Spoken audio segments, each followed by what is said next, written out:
I recorded a video previous to this one about the purchase journey I went on with the bore scored car or the bore scuffed car or whatever car you want, whatever you want to label it, that I picked up recently.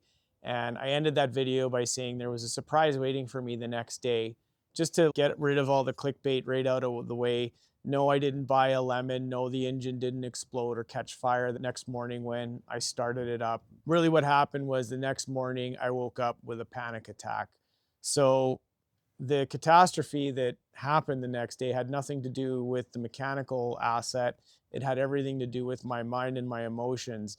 All the things that just happened in the previous 24 hours came flooding into me as soon as my eyes opened in bed that morning.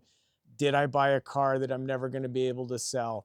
Was this a selfish decision spending this money? Why did I do this? This isn't the right time. This isn't smart. I beat myself up so many different ways. And look, this happened to be a car, not an insignificant amount of money, but this can happen with anything in our lives. You can buy a TV, you can buy a bicycle, whatever is kind of aligned to your values and whatever is important to you. At the time when you're making that purchase, it seems like everything is the right thing to do. And the next day you wake up and you feel kind of regret and remorse about it. That's why they call it buyer's remorse. And what I just wanted to share with you quick, I didn't want to make this a long recording today, but I mentioned it in other episodes about dealing with uncomfortable emotions. And we think that the right thing to do is to either find ways to replace those emotions with happy ones, which doesn't often work. We sometimes use techniques called distractions and deference to do things that take our mind off those emotions.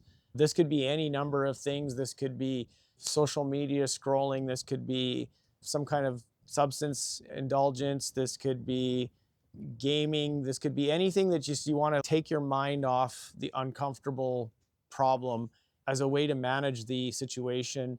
It's effective in the window that you do it, of course, but it isn't a long-term solution. So that's the second approach.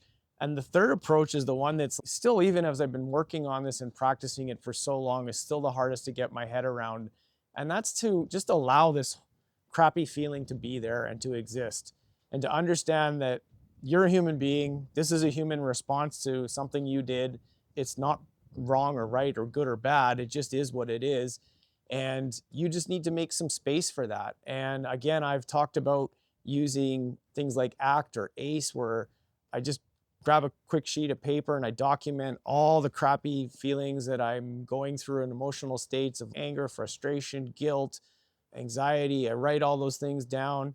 I then take a quick minute to check in with my body. So I start with the mind, go to the body, figure out what's going on. Is my chest tight? Is my head hurting? Is my mouth dry?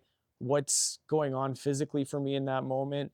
And then what I try to do is what we call unhook from these things and just sit with the situation as it is in that moment. And for me, it was like, get out of bed with all this alarmware going off, sit down with the paper, grab a coffee, and just say, okay, I've kind of acknowledged what's going on up here. I've kind of acknowledged what's going on in the physical realm.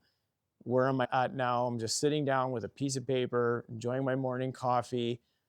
Yes, this is uncomfortable. Yes, I don't like it. Yes, I want it to go away, but I just need to allow this to happen because it's just part of being human. So again, it takes a little practice, it takes a little work, and it's never perfect, but again, it helped me. It was one of the most kind of like higher anxiety days I've had in quite a while, and it surprised me. It caught me off guard, thinking I just did something that was really important to me. I thought I'd wake up with a little bit more elation in the morning. Instead, it was a lot more stress and anxiety. So I hope this helps you. Mental health is a serious thing. I'm not talking about mental illness. I also want to delineate between the two, and this is my own opinion, is mental health is just what you do to keep yourself healthy. Just like physical health is going to the gym and eating right and sleeping right and drinking water and taking care of your physical body, mental health is doing the same sort of things with your mind. And that's writing things down and finding ways to embrace those emotions and allow space for them is the way it works. So hope it helps.